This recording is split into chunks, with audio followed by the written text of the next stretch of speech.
to my channel. I hope you are having a wonderful day. And guess what? Today is my birthday. Yay! I am 28 years old and I am so blessed. In today's video, we are going to be doing the April choices for Book of the Month. If you don't know what Book of the Month is, it is a book subscription service where you can pick out a hardcover book from a curated selection. And as you continue to use Book of the Month, there are different perks for different levels of Book of the Month. They have a BFF level and they have a friend level of Book of the Month. And you can also get audiobooks now on Book of the Month. So if you would like to try out Book of the Month, I will have a referral link in my description, and that referral link will get your first month of Book of the Month for $9.99. When you use this link, I get a credit to spend on Book of the Month. So for April, we have 7 choices to choose from, and our first choice is Hang the Moon. It's a historical fiction. It's by Jeanette Walls. This cover of this book looks like someone is trying to fix something underneath the car. The quick take for this book: this moving Prohibition-era family saga and its feisty heroine have all the grit and complexity of a good moonshine. And if you don't know what moonshine is a very strong alcohol that's usually made at home. The why I love it for this book was written by Adriana Trigiolina. I probably pronounced her name wrong, and if I did, I apologize. She is the author of The Good Left Undone, which you can also find on Book of the Month. She describes the main character as bold, brave, and so agile. This book has some deep family secrets in it as well. The synopsis of this book: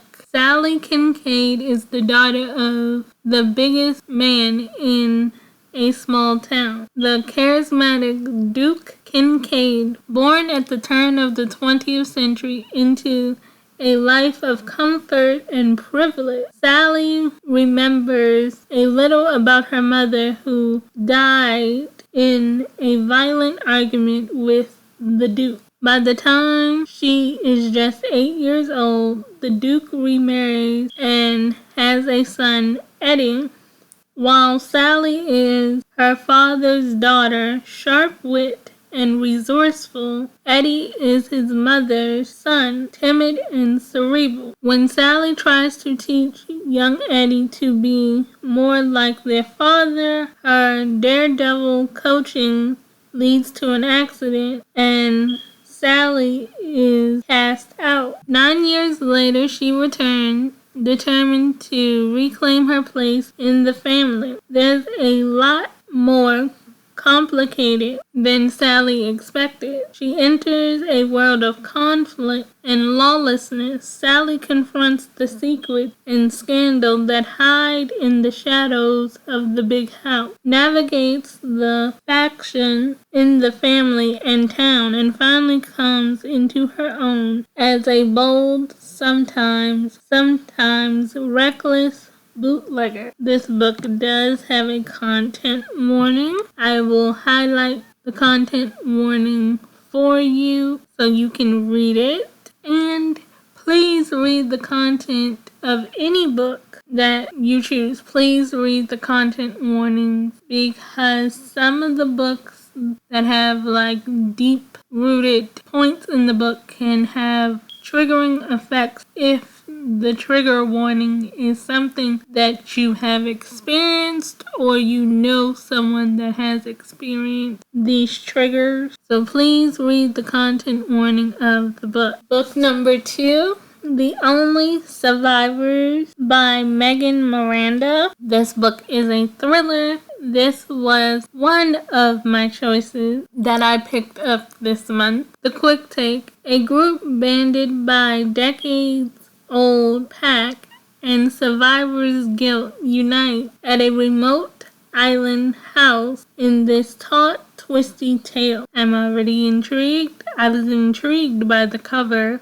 And why is it called The Only Survivors at the same time? What happened to these people? And what did they survive is what I want to know. The good to know is non-linear timeline, so it'll probably go from past to present or probably to the future. So it will never stay in the same time gap as when you're reading a regular book with a linear timeline. Teens whodunit, so we have a thriller mixed with a mystery, and Rugged. The Why I Love It was written by Chandler Baker, the author of The Husband. She's letting us know that this book marries together two genres, a mystery and a thriller. Our main character's name is Cassie. They went on a senior class trip and something happened. The synopsis says, 7 hours in the past, 7 days in the present, 7 survivors remain.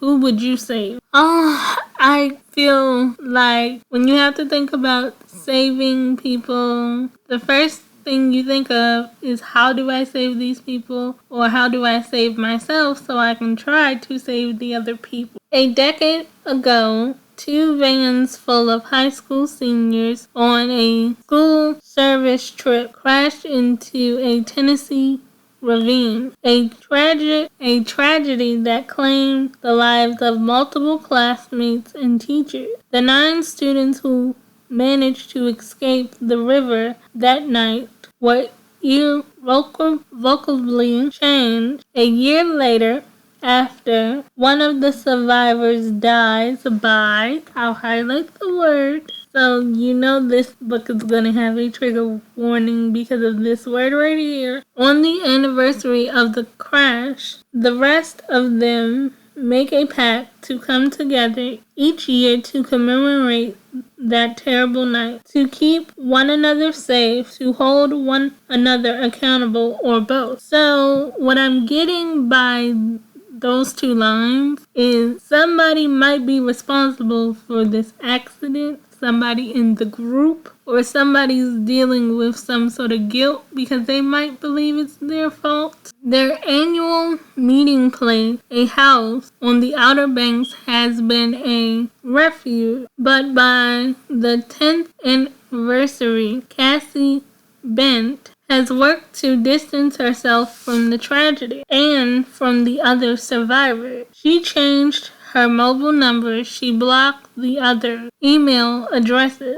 This year, she's determined to finally break ties once and for all. But on the day of the reunion, she receives a text with an obituary attached. Another survivor is gone. Now they are 7, and Cassie finds herself hurtling back towards the group, wild with grief and suspicion. Almost immediately, something feels off this year. Cassie is the first to notice when Amaya, the annual organizer, slips away, overwhelmed. This wouldn't raise alarms except for the impending storm. Suddenly they're facing the threat of closing roads and surging water again. Then Amaya stops responding to her phone. After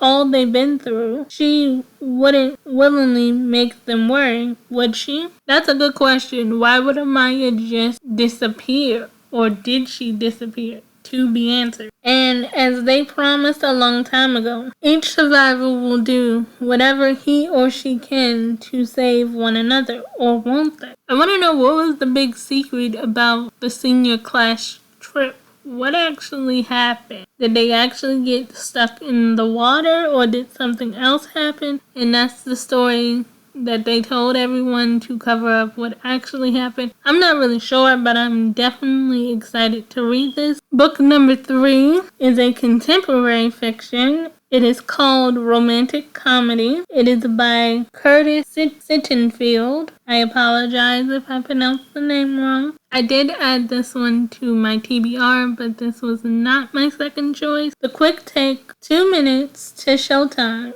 Romance, check. Comedy, check. Midlife crisis, workplace antics, big feels, and feminism, check. The good to know is romance, light read, quirky, and movie-ish. So this book is going to feel like a movie. And there are some good romantic comedies out there if that's the type of movie genre you are in. The Why I Love It is written by Odette Annabelle. She's an actress on Walker and House. She likes this book because it breaks the rules and they follow their own rules. The book features a compelling midlife crisis.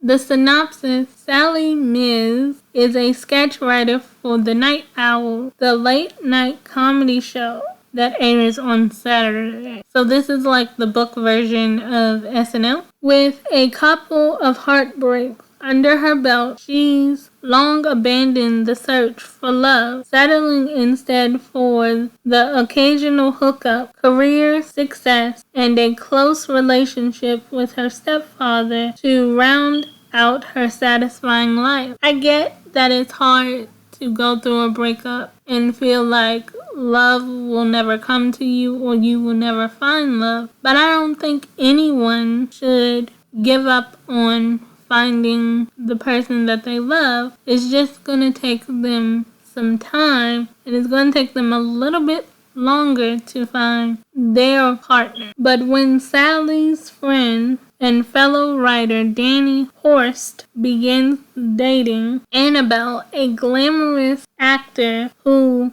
guest hosts the show, he joins not so exclusive group of talent, but average looking and even dorky men at the show and in society at large, who's gotten romantically involved with an incredible, beautiful, and accomplished woman. Sally channels her annoyance into a sketch called Danny Horse Rule, poking fun at this phenomenon while underscoring how likely it is that the reverse would ever happen for a woman. When you fall in love with somebody, you fall in love with them for their personality, their heart, and how they treat you. Their looks is not the first thing on your mind. So you should be looking at a person's heart and how they treat you and the type of person that they are, not what they look like. And I think Sally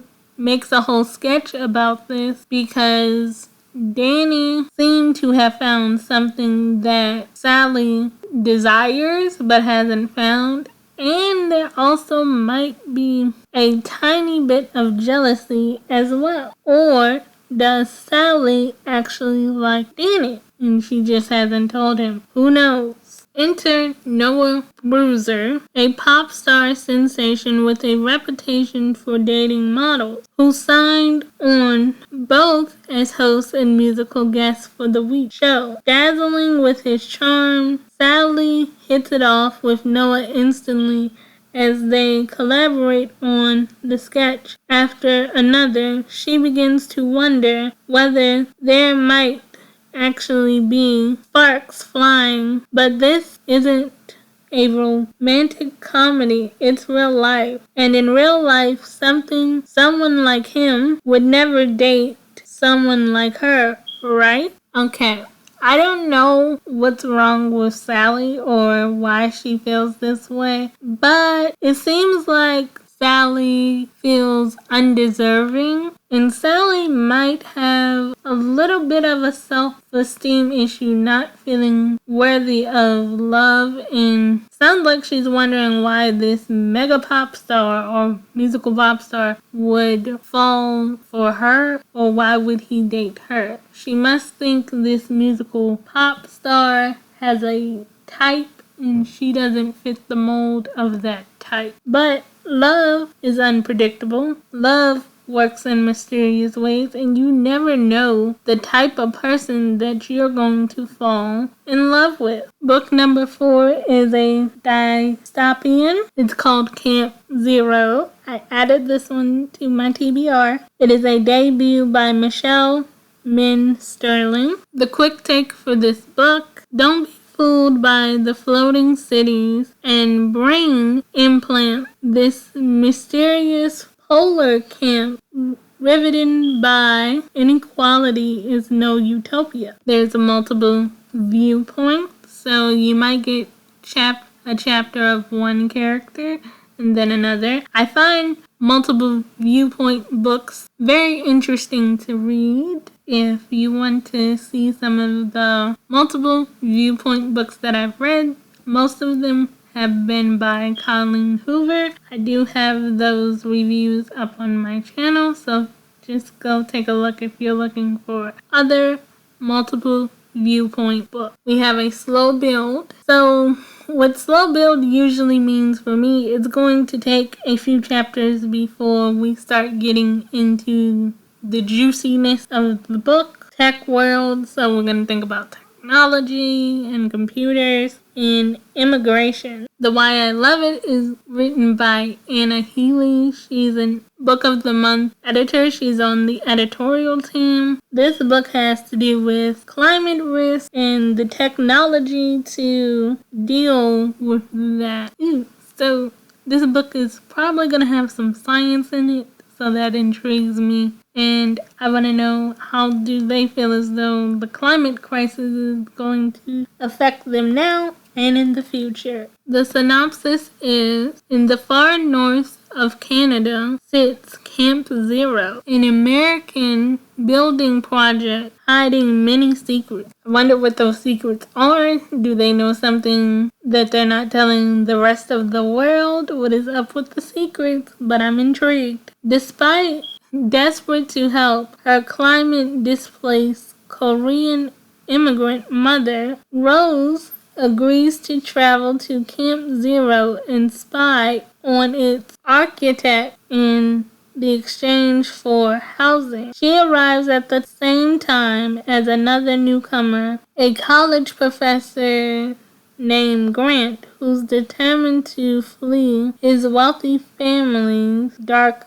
legacy. I want to know why Grant's family has a dark legacy, and I hope Rose can help out her mother as well. They realize that there is more to the architect than previously thought. A disturbing mystery lurks beneath the surface of the camp. At the same time, rumors abound of an elite group of women soldiers living and working at a nearby Cold War era climate research station. What are they doing there, and who is leading them? An electrifying page turner where nothing is as it seems. Camp Zero cleverly explores how the intersection of gender, class, and immigration will impact who and what will survive in a warmer world. I am 110% live. I have so many questions.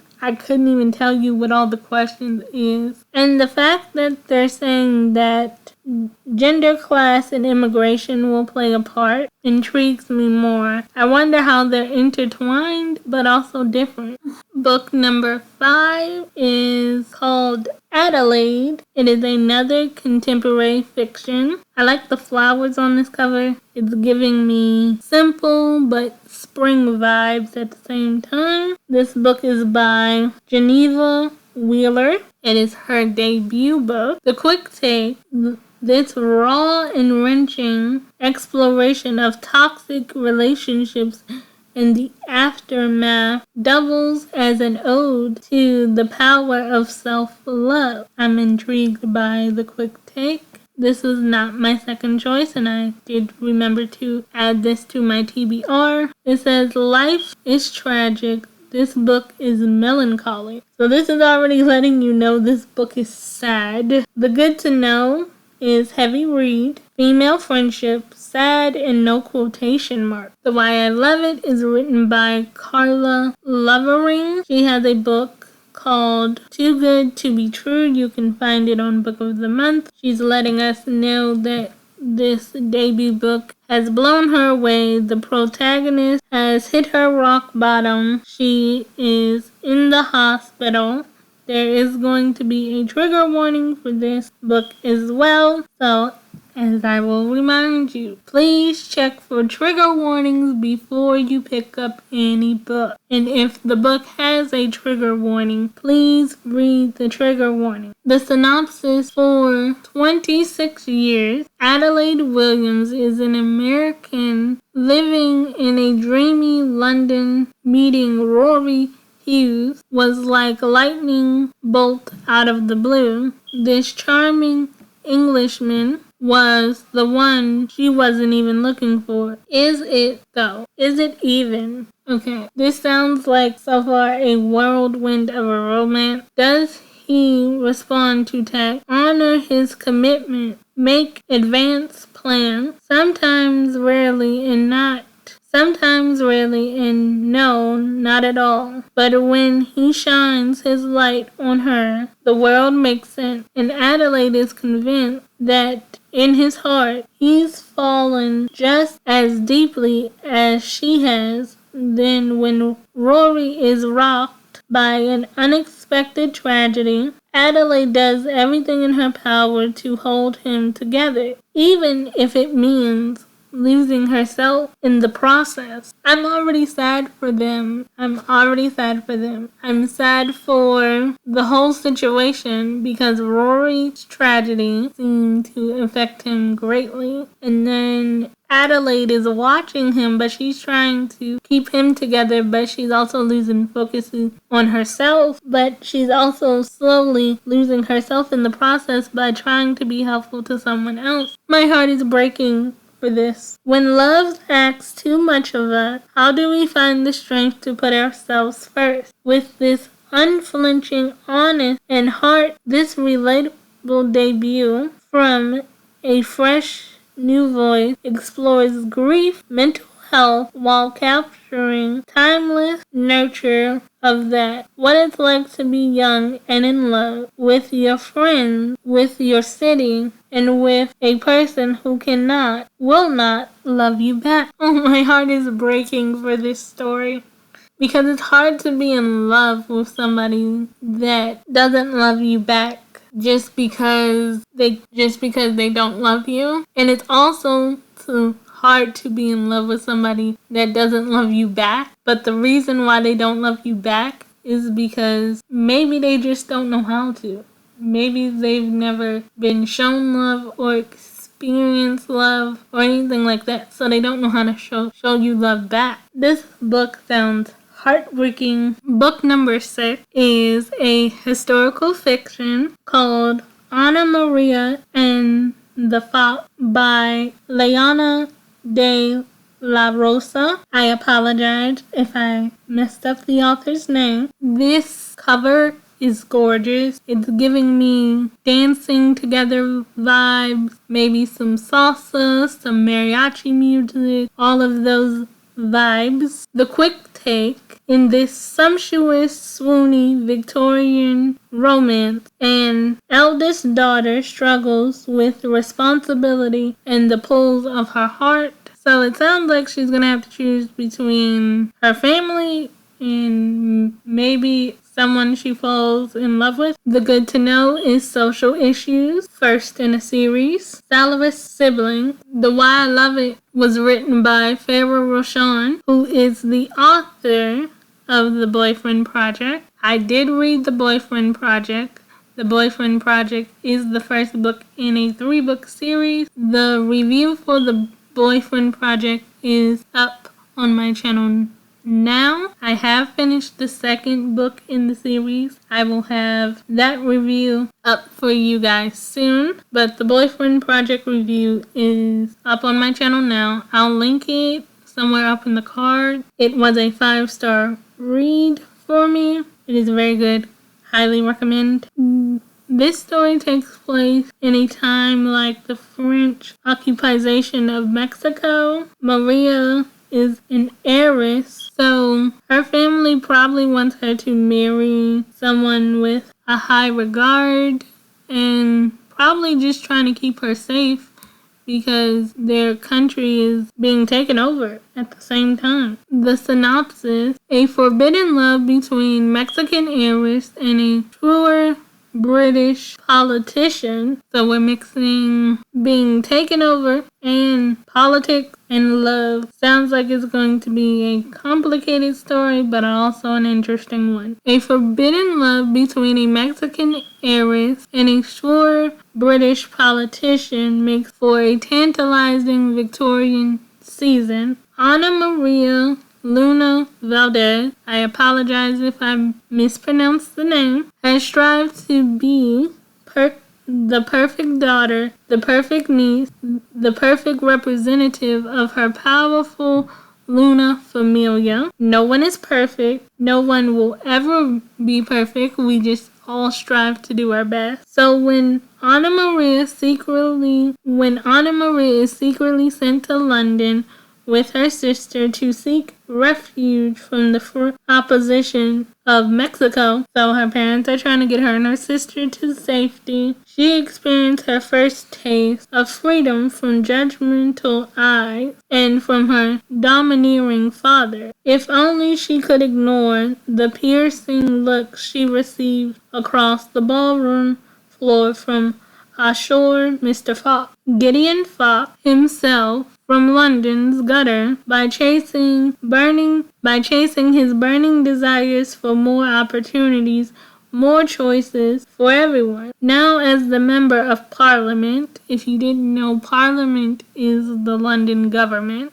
Gideon is on the cusp of securing the votes he needs to put forth a measure to abolish the Atlantic slave trade once and for all. This cause is close to his heart as the grandson of a formerly enslaved woman. The charming, vixening Ana Maria is a distraction he must ignore. So are you just distracted by her good looks, or are you actually interested in her, or is she's going to play a role in the government's decision for what you want? Do you need her on your side? I have so many questions. But when Ana Maria finds herself in the crosshairs of a nefarious nobleman with his own political agenda, Gideon knows he must offer his hand as protection. But will the Mexican heiress win his heart as well? A lot of questions to be answered in this book. There are a lot of questions for this book. So here is book number 7. This was my second choice that I picked up this month, and I probably will pronounce this title and the author of the book wrong, so I am apologizing in advance. Advanika and the Hollywood Wives. This book is by Christiana Romanisette. It is a contemporary fiction. The Hollywood Wives part is what intrigued me to this book. I love the blues in this cover. The quick take for this book: get a big bowl of popcorn. If you don't know, popcorn is my favorite snack. I love sweet and salty popcorn. That is my favorite type of popcorn. And I do not like butter on my popcorn. We've got it all here: old Hollywood, glamour, scorned lovers, paparazzi, and found family. Scorned lover is the part that intrigues me the most. And are these people famous? That's where I think the paparazzi comes in. So the good to know is feminist, marriage issues, millennials, glamorous. The Why I Love It is written by Dawani Walton. She is the author of the final revival of the opera Opal and News. I apologize if I made a mistake, but you can find this book on Book of the Month.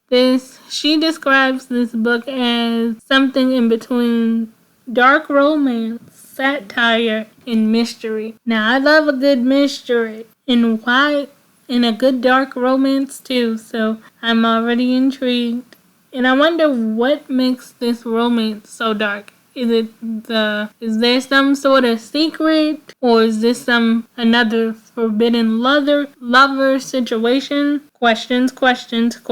Okay, I'm gonna have problems with the names in this synopsis, so I apologize in advance. At 26, Advanika Savinsky considers herself a failed screenwriter. I was always taught you only fail if you do not try. To pay the bills and keep the lights on, and to keep her mind off of the recent death of her twin sister, she's taking a bartending A-listing event, including the 2015 Governor's Ball, the official after party of the Oscars. There is a cinematic dream come true. She meets the legendary Julian Zedling, a film producer as handsome as Paul Newman and 10 times as powerful as fresh off his 5th Big Picture win. Despite their 41-year age difference, that's a giant gap, Advanika falls hopelessly under his spell, and their evening of flirtatious antics, Advanika falls hopelessly under his spell, and their evening of flirtatiousness ignites into a whirlwind courtship and elopement. So I wonder, how long did it take them to actually elope and get married? I'm very curious. Enthralled by Jillian, charms, and luxurious lifestyle, but when Jillian loves to talk about his famous friends and achievements, he smoothly changes the subject whenever his previous relationship comes up. So what is so bad about his previous relationship, and why doesn't he talk about it? Then a month into their marriage, Jillian's first wife, the famous actress Evie Lockhart, died, and a tabloid reports a shocking triple stipulation in her will. A single film reel and $1 million will be bequeathed to Jillian's latest child bride on one condition. Advanika must divorce him first. $1 million to divorce your husband. Let's pause for a second. Here's the first question. Why would his first wife pay that much money for his second wife to divorce him? And 2, would you guys divorce someone for $1 million? Is the number one question. Shaken out of her love fog, and simmers into grief over the loss of her sister and an uneasy Jillian. I just realized the whole time I've been reading this, I've been saying Jillian, and it actually says Julian. I am so sorry, guys. Julian's sudden, inexplicable urge to start a family. Advanika decides to investigate him through the eyes and experiences of his exit. From reading his first wife's biography to listening to his second wife confessional albums to watching his third wife Real Housewives SQ reality show. Okay, so this might be a red flag for some people, but we have to keep in mind that they eloped and they had a whirlwind relationship, but this man has been married 3 other times. Does that not send off red flags? Did she not know this before she fell in this whirlwind romance? I have so many questions about this book and all of this. I really need to know. Advanika starts to realize how little she knows about her husband, realizing she rushed into marriage for all the wrong reasons. Advanika uses the info gleaming from the lives of her husband's exes to concoct I don't know why I'm having such a hard time reading this one. I guess it's because it's the last one I'm having such a hard time. Concoct a plan to extricate herself from Julian once and for all. I'm very intrigued. Guys, I hope you enjoy this video. I am going to go enjoy the rest of my birthday. Remember, I'm always thinking of you. Sending my love, and bye for now.